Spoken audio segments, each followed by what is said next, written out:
안녕하십니까. 공병호입니다. 5월 11일 일요일 이른 아침 방송 시작하도록 그렇게 하겠습니다.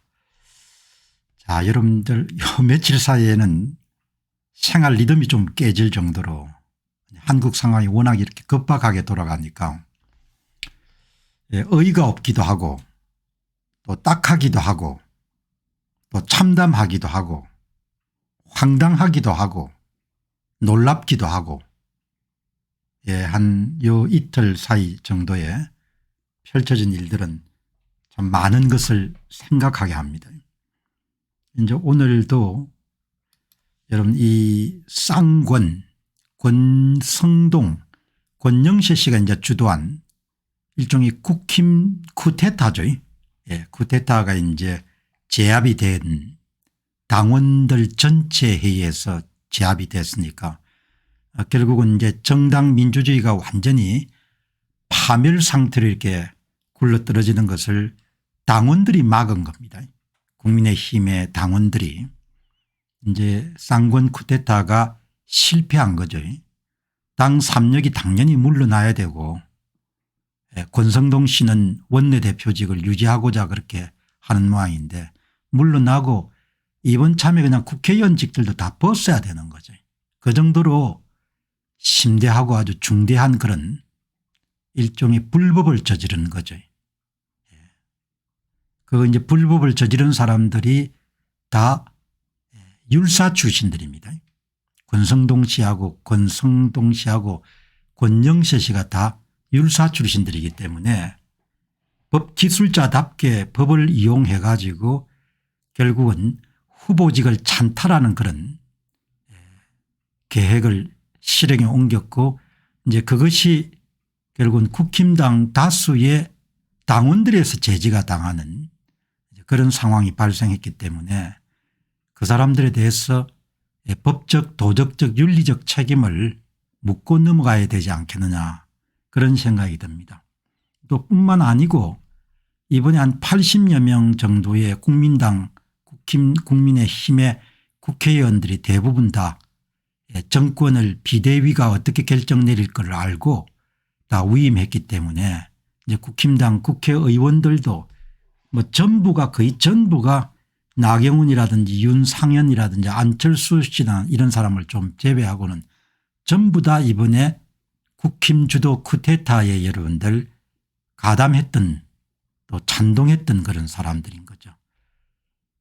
이제 보수 진영에 속하시는 분들은 상당히 참담했을 겁니다. 물론 이제 선거를 그냥 날로 먹을 수 있게 됐기 때문에 여기 이제 민주당 이재명 후보를 지지하는 사람들은 뭐 환호를 질렀겠지만 이번에 이제 한덕수 씨 건을 제가 보면서 어떤 생각이 드는가 하니까 어느 집이든 이제 남자들이 여자를 이기기가 힘듭니다. 뭐 오늘 이 방송 보시는 분들은 예외적인 분도 계시겠지만 이 이제 여성분들이 무속에 좀 잘 넘어가죠. 무속, 무당 이런 부분에 사주, 팔자, 뭐 명리학, 관상 이런 부분들이 이 한덕수 씨도 이번에 이제 무속의 힘이 상당히 큰 영향을 미치지 않았냐 저는 그렇게 생각합니다. 그래서 이번 건뿐만 아니고 유력 정치인들의 무속과 관련된 사안들이 많기 때문에 이번에 이제 그런 문제도 한번 거론을 해야 되지 않겠냐 생각이 들고 사실 이런 모바일 투표에 비해 가지고 대개 ARS 투표가 음성이 남기 때문에 조작하기가 쉽지가 않습니다. 이번에 아마 권영세 씨는 상황을 낙관해서 본인의 의도대로 당원 투표가 진행이 될 걸로 아마 믿어 의심치 않았을 것이고 그리고 제가 아주 구체적인 메커니즘은 잘 이해를 할 수 없습니다만은 뭐 ARS 투표도 조작을 하려면 조작을 하겠죠. 그동안 국민의힘의 당내 당대표 경선이라든지 대선 후보 경선에서 석연치 않은 그런 결과들이 많이 나왔기 때문에 뭐 이번에는 아마 ARS 투표가 많이 사람들이 지켜보는 가운데 실시가 됐기 때문에 이번에 여의치 않지 않았냐 그런 생각이 듭니다. 여러분 톡 깨고 이야기하게 되면은 대통령 선거가 상당히 어려운 선거입니다. 대한민국의 수많은 사람들이 노력을 해왔지만 저는 거의 5년을 투자를 해가지고 5년을 투자해서 2020년 4.15 총선부터 대한민국 선거를 규명했고 또 제야 전문가나 제야 H님 같은 도움을 받아가지고 5년 정도가 아니라 무려 한 15년 정도의 대한민국 선거를 전부 다 분석을 한 거지 않습니까? 총선, 대선, 지방선거 그리고 또 중간중간에 보궐선거를 다 해서 아마 여러분들이 수없이 제 방송을 통해서 한국의 사전투표 실상을 아마 정확하게 전해 들었을 겁니다. 그리고 이번 6월 3일 대선이 어떻게 만들어지게 될 것인가 하는 부분에 대해서도 충분히 이야기를 했기 때문에 뭐 더 이상 그 부분을 재탕 삼탕을 하지 않겠습니다. 다만 중요한 것은 지난 5년 동안 숱한 그런 문제점이 발각이 됐음에도 불구하고 투표관리관 개인 도장을 날인하는 거라든지 투표함 관리 운송 문제 그다음에 여러분들 사전투표의 전산 문제 이런 게 하나도 고쳐진 게 없거든요. 이제 그런 상태로 이번에 대통령 선거가 실시가 되기 때문에 뭐 저는 그렇게 낙관적인 생각을 갖고 있지 않습니다. 그럼에도 불구하고 낙담하지 않고 항상 예외적인 상황이 발생할 수 있기 때문에 보수진영 분들이 최선의 노력을 다해서 제약된 속건 하에서 그런 사전투표 제도에 문제가 발생하지 않도록 그렇게 노력을 하면은 그러면 또 뭐 좋은 결과도 나올 수 있지 않겠냐 그런 생각을 갖고 있습니다. 그래서 뭐 조기에 낙담을 하거나 그렇게 할 필요는 없다. 그러나 무척 어려운 싸움인데 거기에 대해 이제 한덕수 변수까지 발생해 가지고 상황이 아주 어려운 그런 상황이 됐습니다. 이제 그런 상황에서 다행히 국민의힘의 아주 평범한 당원들이 정의 국힘당을 살리고 보수 진영을 살리는 그런 거사에 모두가 동참을 하셨기 때문에 이제 한 20여일 정도 남은 그런 선거 기간 동안 힘을 결집해서 대한민국에 어려워지지 않는 그런 상황이 전개가 될 수 있도록 노력을 하셔야 되지 않겠느냐 생각이 들고 그 점에서 보면은 뭐 제각각의 이야기가 나오지만 김문수 후보가 힘을 얻고 이렇게 저는 김문수 후보를 좀 압니다. 여러 번 만난 사람이고 그렇게 가진 것이 별로 없는 분이 없습니다. 우리나라에서. 그리고 어쩌면은 대한민국 국민들은 김문수 후보와 같은 사람에게 빚을 진 거죠. 그 빚을 졌다는 것은 김문수 후보가 1세대 운동권 출신이기 때문에 저는 항상 그런 생각을 하고 있습니다. 그리고 혹자는 김문수 후보가 나이가 들어서 어떻다 이런 이야기를 하실지 모르겠지만 아마 여러분들이 페이스북을 가끔 보시다 보면은 김문수 후보가 철봉하는 그런 아마 동네 산책길에 여러분들 그 기구를 가지고 철봉하는 것을 보시게 되면은 대개 이렇게 근육 운동을 하시는 분들은 70대 중반 정도의 철봉 운동을 저 정도로 야무지게 할 수 있는 것은 육체적으로 보통 내공이 있는 그런 사람이 아니거든요. 그리고 막습니다. 제 이야기는 얼굴이 막다는 이야기죠. 얼굴이 막다는 심성이 막다는 겁니다. 누군가 저에게 김문수 후보가 어떤 점에 강점이 있습니까 그렇게 물으면은 저는 뭐 언변이나 이런 부분들이 다른 사람에게 뛰어나다 이런 이야기를 드리고 싶지 않고 그 양반은 맑은 사람입니다 이렇게 이야기하고 싶거든요. 막다는 이야기는 사적인 욕심에 일체 손을 대지 않았던 인물이다.